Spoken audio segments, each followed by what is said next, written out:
Voltamos a apresentar Direito Direto. Olá, boa tarde, seja bem-vindo de volta ao seu Direito Direto. Hoje é segunda-feira, 14 de maio, nesta edição destacando uma decisão da semana passada do Tribunal do Trabalho de Mato Grosso, em que o frigorífico BRF foi condenado a pagar indenização de R$40 mil a uma trabalhadora que desenvolveu depressão. Um caso complicado, ela que já tinha sido demitida quando estava grávida, o que é ilegal. E por isso ela foi recontratada por força de decisão judicial. Só que ao reassumir o emprego, e aqui começa o longo imbróglio entre a trabalhadora e o frigorífico. Ao reassumir o emprego, em vez de voltar a cuidar dos contratos, notificações de despejo e entradas e saídas dos trabalhadores do setor habitacional da empresa, como ela fazia antes, ela teve cortados os afazeres, ficou sem mesa, sem senha e sem computador e ainda com o e-mail bloqueado. E aí, no lugar da sala de trabalho, essa funcionária teve de se transferir para a cozinha. Vejam só, a cozinha, ocupando um canto da mesa do refeitório para realizar o serviço de separar contas de água e energia das casas do programa habitacional da empresa. Um trabalho que era realizado até então por um jovem aprendiz. E aí, por causa disso, os colegas começaram a tirar sarro da situação e ela, dessa forma, se tornou alvo de assédio moral, passando por toda sorte de constrangimentos e humilhações. E ainda, para piorar, como se não bastasse tudo isso, para piorar, ela teve desrespeitados os intervalos previstos em lei para a amamentação do bebê. Lembrando que ela havia sido demitida ilegalmente quando estava grávida. E aí, como resultado, é até difícil imaginar como poderia ser diferente, como resultado, ela desenvolveu um quadro severo de depressão e ainda os psicólogos e um psiquiatra convocados durante o processo judicial a diagnosticaram com o transtorno do pânico. E ela passou então a fazer uso diário de medicamentos controlados e, seguindo a recomendação médica, teve que se afastar do trabalho. E aí, por tudo isso, o frigorífico BRF foi condenado tanto em primeira quanto em segunda instância, ou seja, o Tribunal do Trabalho de Mato Grosso confirmou a condenação contra o frigorífico que havia sido decretada em primeira instância. Neste segundo bloco do Direito Direto, então esse é o tema de hoje do programa, e no segundo bloco eu vou conversar agora com ele, que é nosso colaborador, nosso amigo de longa data da Rádio Justiça, o juiz do trabalho Rodolfo Pamplona Filho, juiz da 32ª Vara do Trabalho da capital baiana, Salvador, presidente honorário da Academia Brasileira de Direito do Trabalho e, além disso, coordenador de pós-graduação em Direito Processual e Material do Trabalho. Meritíssimo, sempre uma alegria ter a sua participação. Muito obrigado mais uma vez, boa tarde. Olá, meu amigo Ricardo, é um prazer enorme falar com vocês aqui no Direito Direto. É um programa que presta um serviço sensacional à população brasileira e que esclarece a dúvida do nosso cidadão em linguagem absolutamente acessível. Eu comentei logo de início, meritíssimo, que demitir uma mulher quando está grávida é ilegal. Mas é legal em toda e qualquer situação. Sabemos aí da chamada estabilidade provisória. Inclusive, já vou até pedir para o senhor explicar por quanto tempo dura essa estabilidade provisória, mas a isso a seguinte questão: essa estabilidade é em toda e qualquer situação ou, a depender do comportamento dessa mulher, mesmo grávida, pode ser que a trabalhadora esteja sujeita a uma dispensa? Essa é uma pergunta muito importante, Ricardo. Por quê? Porque é garantido pela Constituição, desde a confirmação da gravidez até 5 meses após o parto, a estabilidade da gestante. Ela só pode ser despedida por justa causa. Não há outra hipótese em que se aceite a extinção do vínculo empregatício. fora, naturalmente, a morte ou o pedido de demissão dela. Não há possibilidade de despedida sem justa causa de empregado gestante até 5 meses após o parto. Meritíssimo, vamos imaginar a seguinte situação. Temos uma trabalhadora grávida, uma mulher que é demitida e depois de demitida, uma semana depois, por exemplo, da demissão, ela começa a perceber uns sintomas, vai até um médico, faz os exames e está grávida. E aí se constata, por meio dos exames, que a fecundação ocorreu enquanto ela estava trabalhando. Só que o empregador, quando demitiu, ele não sabia que ela estava grávida e nem a trabalhadora sabia que estava grávida. E aí, Meritíssimo? Essa é uma questão que já tem sido solucionada há algum tempo pela jurisprudência trabalhista. Entende-se que a confirmação da gravidez é o fato da gravidez. E é por isso que é muito comum agora, né, que empregadores, né, tenham o exame de gravidez também como exame demissional.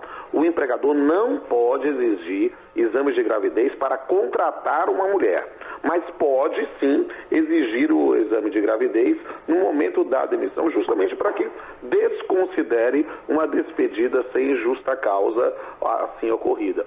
Desta forma, evita essa situação. Não tendo havido esse exame médico na época, aí só faz parte do risco da atividade econômica, do risco do empregador. O que devo recomendar que proceda à imediata reintegração da empregada. E nesse caso que motivou a decisão hoje, tema do direito direto, Meritíssimo, a trabalhadora que veio a desenvolver depressão, antes ela havia sido demitida quando grávida, o que é ilegal durante o período da estabilidade provisória. E esse tipo de dispensa pela Justiça do Trabalho é considerada discriminatória. Por isso, a Justiça Trabalhista lá em Mato Grosso havia determinado a recontratação dela, a reintegração ao ambiente de trabalho. Além dessa medida de reintegração como uma punição à empresa que fez uma dispensa discriminatória, pode-se também condenar a empresa a pagar uma indenização? Sim, pode, se a empresa tiver praticado alguma lesão aos direitos da personalidade da empregada, ou seja, causando-lhe algum dano moral. Nessa situação, pensando nesse pedido de reparação por danos morais. O que ela terá, sem sombra de dúvida, já é uma indenização pelo período em que ela foi despedida, né, e ainda não se foi procedida à reintegração, ou seja, o pagamento dos salários correspondentes. Por quê? Porque a lógica de uma reintegração é voltar tudo ao status quo ante, ou seja, voltar à situação em como se ela não tivesse despedida. Logo, tem direito a receber os salários.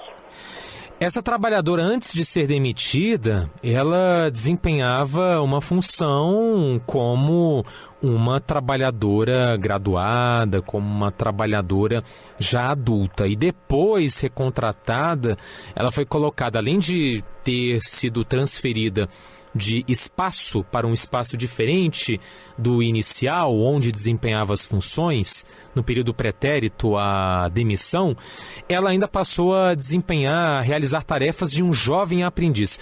Quando a Justiça determina a reintegração, é só uma ordem para retornar ao local do trabalho ou também para retornar às funções que exercia antes da demissão discriminatória? A priori, ela deve retornar para o exercício das funções que cumpria, salvo se houver uma recomendação médica dizendo que essa atividade não é saudável para a gestação. Ela deve voltar para a atividade. Haver uma modificação do conteúdo ocupacional não é algo que se recomende. Por quê? Porque pode gerar uma desconfiança, uma aparência de um assédio moral ou de uma situação de alguma perseguição. É preciso ter muito cuidado, até mesmo pelo momento especial que a gestante estará passando. Meritíssimo, ainda tem muito para comentar com o senhor neste programa e é uma decisão que enseja uma série de reflexões. E agora a próxima pergunta que eu quero fazer é a seguinte: falávamos agora há pouco, então, comentávamos sobre como se deve proceder a essa determinação judicial de reintegração ao local do trabalho. Além disso, essa trabalhadora teve desrespeitado, como se não bastasse ter sido transferida de função e de espaço no ambiente de trabalho, ela ainda não teve respeitados os intervalos previstos em lei para a amamentação do bebê. São 2 intervalos de 30 minutos previstos na consolidação das leis do trabalho. Além disso, a CLT traz algumas disposições quanto às mães trabalhadoras. Temos também direito à creche, no caso de empresas com pelo menos 30 trabalhadoras com mais de 16 anos de idade. Agora, a creche, a empresa precisa fornecer um espaço específico obrigatoriamente ou pode substituir espaço por uma ajuda de custo? É possível sim, mas é preciso verificar as autorizações, que essa matéria constantemente é objeto de disciplina em normas coletivas. É preciso verificar o que o acordo coletivo ou a convenção coletiva da categoria fala sobre a matéria, porque sem sombra de dúvida é o instrumento mais adequado para resolver determinados problemas surgidos nesse tipo de situação. E no caso de um shopping center, meritíssimo, quer dizer, o shopping, no interior do shopping, do centro comercial, há várias lojas, e aí cabe a quem garantir a creche ou o auxílio creche? Cada loja individualmente, o shopping como um todo, as 2 empresas? É preciso entender que essa trabalhadora é empregada não do shopping, ela é empregada de uma loja específica. Pode ser também uma empregada do condomínio que mantém o shopping. E aí, vamos verificar cada um dos casos concretos e, mais uma vez, verificando também a norma coletiva correspondente. E no caso de terceirização? A responsabilidade da empresa terceirizada, da tomadora, ou seja, da empresa que contrata a empresa terceirizada, das 2 empresas?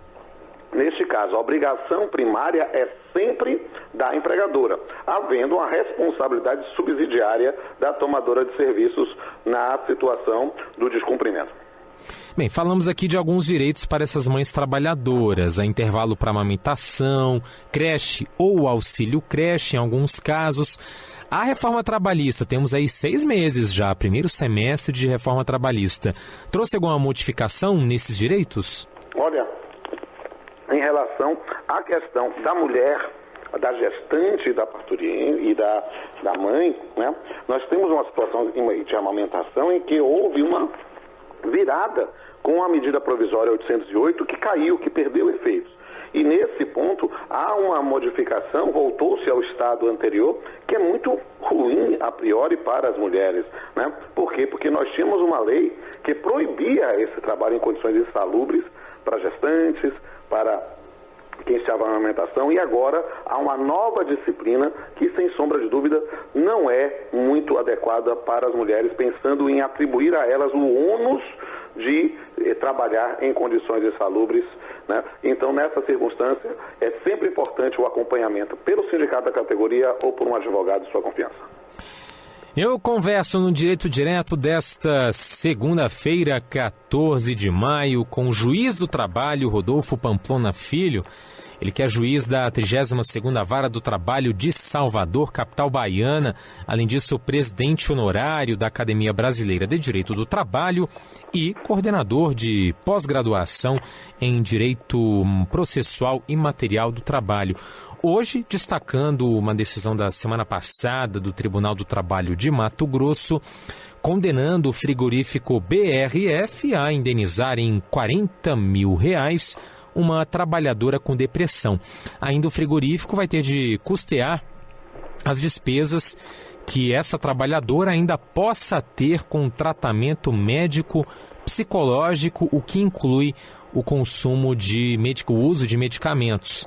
Vale lembrar que antes dela desenvolver depressão, ela havia sido demitida ilegalmente de forma discriminatória quando estava grávida.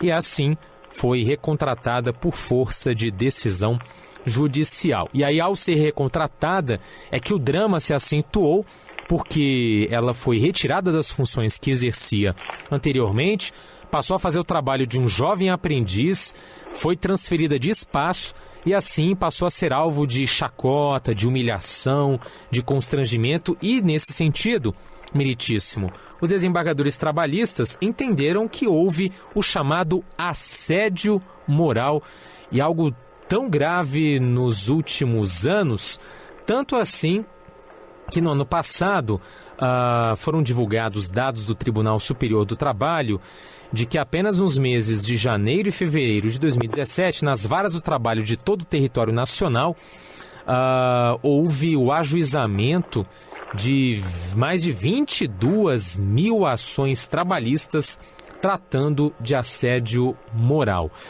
E os dados estatísticos cada vez mais nos surpreendem negativamente, meritíssimo. E o que está ocorrendo? As empresas estão assediando mais os próprios funcionários ou os trabalhadores estão mais empoderados e denunciando mais, ou os dois fenômenos ao mesmo tempo? Parece-nos que há uma conjunção de fatores. O importante é perceber que o assédio moral é um problema antiquíssimo, apenas com um nome novo. É uma violação à dignidade psíquica do trabalhador, com atos que visam a sua exclusão do ambiente de trabalho. É a ideia de uma noção, evidentemente, de discriminação. É preciso compreender esse tema dentro de uma perspectiva de tutela dos direitos humanos. E é isso que tem mudado no perfil das ações dos últimos 10, 20, 30 anos. As pessoas passaram a tomar mais consciência da necessidade de proteção dos seus direitos e tiveram ter mais pudores de ir à justiça.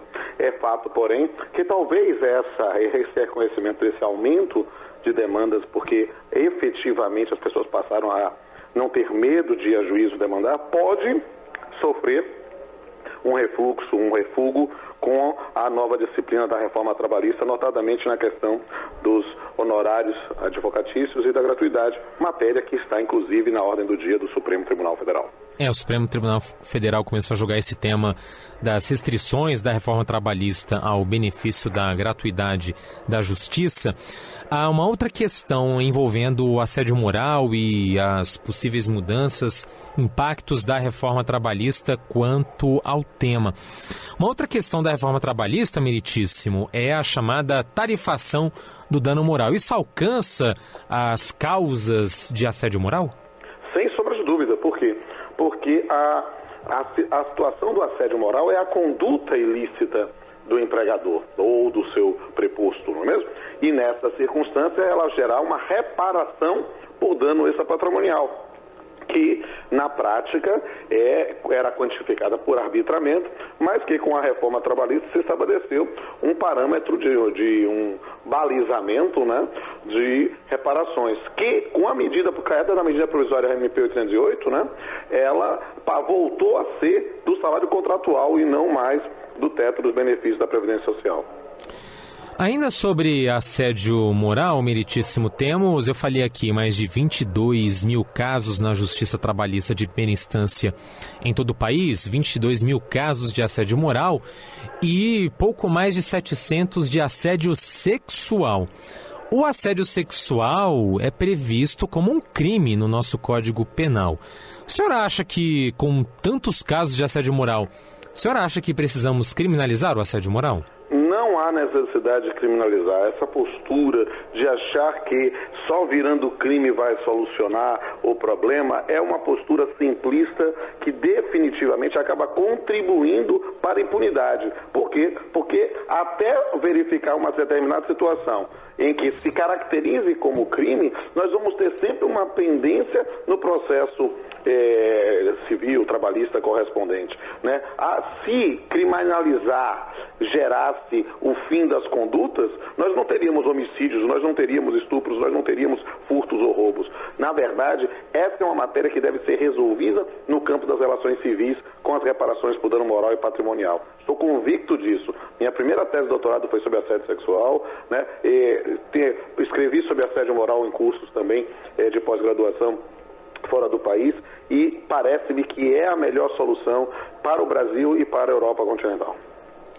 Meritíssimo, o assédio moral vem se tornando mais frequente com a nossa persistente crise econômica? E a segunda questão, pode se tornar ainda mais comum com a reforma trabalhista e a precarização? Parece-nos que toda situação em que há uma maior vulnerabilidade de um dos sujeitos, há uma tendência a talvez um maior terrorismo psicológico ou manifestações de psicopatia. É preciso perceber que essas situações devem ser tratadas com o devido cuidado. E, sem sombra de dúvida, no momento de enfraquecimento, ou seja, de não empoderamento dos trabalhadores, que é algo evidente com a reforma trabalhista, pode ter aí um amplo campo para a ocorrência de novos ilícitos. E a gente segue conversando no Direito Direto, neste ponto da entrevista sobre assédio moral, porque estamos aqui a tratar de uma decisão da semana passada do Tribunal do Trabalho de Mato Grosso, em que exatamente por se entender que houve assédio moral, é que esse tribunal condenou o frigorífico BRF a pagar R$40 mil de indenização a uma trabalhadora com depressão. Um caso complexo, uma mulher que foi demitida ilegalmente quando estava grávida, aí foi recontratada por ordem da Justiça do Trabalho. E depois de recontratada, de reassumir o emprego, aí o assédio moral começou, porque ela passou a desempenhar o trabalho, a fazer as tarefas de um jovem aprendiz, passou a trabalhar na cozinha da unidade do frigorífico. Antes ela tinha uma sala, tinha um escritório, passou a trabalhar na cozinha e aí por isso se tornou alvo de chacotas, de humilhações, de constrangimentos por parte dos colegas. E nós temos aí o assédio moral caracterizado, seja o patrão contra o empregado, entre empregados e no sentido inverso, o funcionário contra o chefe. É possível? É possível, sim. Falar de um assédio moral vertical, ascendente, embora não pareça tão comum e para o leitor para o ouvinte que não esteja tão acostumado sobre o tema, isso é possível, principalmente pensando no serviço público, quando pensamos em situações de estabilidade, que o trabalhador está mais empoderado e aí se coloca um novo chefe no setor que é muitas vezes detonado, não é mesmo? Boicotado pelos seus subordinados. É uma situação que é possível fazer, sim. E aí é possível ter uma reparação correspondente. Mas aí o senhor deu o exemplo do serviço público. Pois não. A gente fala de assédio moral, é a justiça do trabalho, ou seja, ali as relações de trabalho na iniciativa privada. Existe a figura do assédio moral no serviço público? Sem sombra de dúvida. O assédio moral não é uma perspectiva limitada à relação de emprego, né? Quando nós falamos, por exemplo, do bullying no ambiente educacional, nós estamos falando de uma forma de assédio moral. Quando verificamos no serviço público essas situações também, são qualquer situação de violação à dignidade psíquica dos envolvidos pode se caracterizar também como assédio moral. Ainda sobre assédio moral, meritíssimo, o que se entendeu que ocorreu nesse caso lá no Tribunal do Trabalho de Mato Grosso, e a gente observa que tanto nessa decisão como em quase todas, a empresa que é condenada a indenizar o trabalhador alega insuficiência de provas. E muitas vezes o assédio moral ocorre de forma verbal. Não se tem ali um texto, não se tem ali uma filmagem, uma fotografia. É no bate-boca. Como, então, comprovar a palavra do trabalhador assediado ganha um peso maior nessa situação? Não. Essa aí é uma questão muito importante, mas, na verdade, a palavra de cada um vale a palavra de cada um. É preciso trazer os elementos de prova em todos os meios possíveis admitidos direito. O juiz não pode decidir só com base na palavra de uma parte ou de outra. Por quê? Porque eles são parte, ou seja, são parciais, são as versões levadas a juízo. É claro que ele pode se convencer pelas circunstâncias, pelos elementos, pelos indícios, mas é preciso sempre estar calcado em provas e não em convicções. E diante da dificuldade de produzir provas, sabemos que é possível aí convocar testemunhas. O trabalhador, percebendo que esses episódios são todos verbais, trabalhador assediado pode gravar sem um consentimento do agressor? Olha, o Supremo Tribunal Federal tem disciplina sobre a matéria e entende que é possível a gravação ambiental. A gravação da própria voz pode ser um objeto de prova em juízo. Agora, a gravação direcionada a pessoas, a escuta, isso só com autorização judicial. Escuta telefônica não, só ambiental. Colocar só o gravador ambiental, no bolso. Só ambiental. Ah, certo. Meritíssimo, ainda sobre, no caso de se convocar testemunhas. E aí, bem, a testemunha quando é convocada, vem logo aquele receio. E se eu for demitido por causa disso? Porque o processo, essa convocação é pública, não corre em sigilo. Isso aí todo mundo fica sabendo. Tem alguma proteção para não ser demitido? Se alguém for despedido porque atuou como testemunha, essa despedida é abusiva e cabe uma reparação também, sem sombra de dúvida. Mas aí é preciso uma comprovação além ou basta o simples nexo causal? É preciso demonstrar. O nexo causal é uma demonstração. É preciso demonstrar que efetivamente a pessoa foi despedida por causa disso e não por um outro motivo. A prova não é fácil, mas como qualquer elemento deve ser submetido à apreciação do Poder Judiciário. Meritíssimo, ainda sobre assédio moral e todas as reflexões envolvendo esse tema e esse grave problema cada vez mais presente no dia a dia das relações de trabalho, dos vínculos de emprego. E o assédio moral pode se configurar em outras relações, em outras modalidades de trabalho, jovem aprendiz, estágio, agora com a reforma trabalhista, o trabalho intermitente, entre outras? Sem sombra de dúvida, o assédio moral é uma chaga social e é preciso ter em mente que é preciso denunciá-lo e combatê-lo. Por quê? Porque nós precisamos respeitar a dignidade da pessoa humana, também do trabalhador e empregador. Juiz do Trabalho Rodolfo Pamplona Filho, ele que é juiz do trabalho da 32ª Vara do Trabalho da capital baiana, Salvador, presidente honorário da Academia Brasileira de Direito do Trabalho e, além disso, coordenador de pós-graduação em Direito Material e Processual do Trabalho. Muito obrigado por mais esta participação e uma ótima semana para o senhor. Até a próxima. Um prazer enorme e é sempre um prazer falar com alguém tão inteligente e preparado quanto vosso meu amigo, você, Ricardo, e prestando esse serviço maravilhoso que é prestado pela Rádio Justiça. Contem comigo sempre. E você, ouvinte ligado na Rádio Justiça, em 104,7 FM, acompanhou até aqui mais um Direito Direto nesta segunda-feira, 14 de maio.